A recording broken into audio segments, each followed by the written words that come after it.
Jeritan histeris spontan keluar dari mulut warga yang melintas di ruas Jalan Bypass Alang-Alang Lebar, tepatnya depan showroom Lautan Berlian Palembang, Senin 3 Januari 2022, sekitar pukul 12.30 waktu Indonesia bagian Barat. Kasat Lantas Polres Tabes Palembang Kompol Irwan Andeta melalui Kanit Gakum AKP Malina menjelaskan kronologi singkat kecelakaan berawal ketika truk tronton dikemudikan RS melaju dari arah simpang KM12 menuju simpang CGC.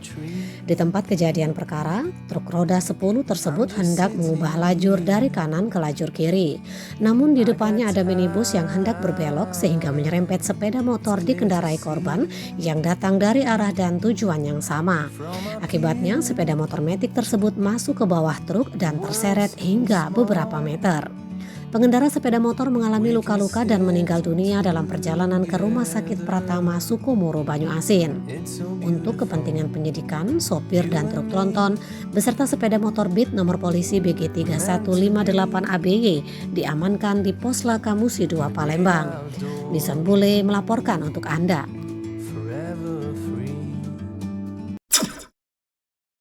Demikian informasi yang dapat kami sajikan, nantikan informasi terbaru lainnya hanya di Palpos Channel.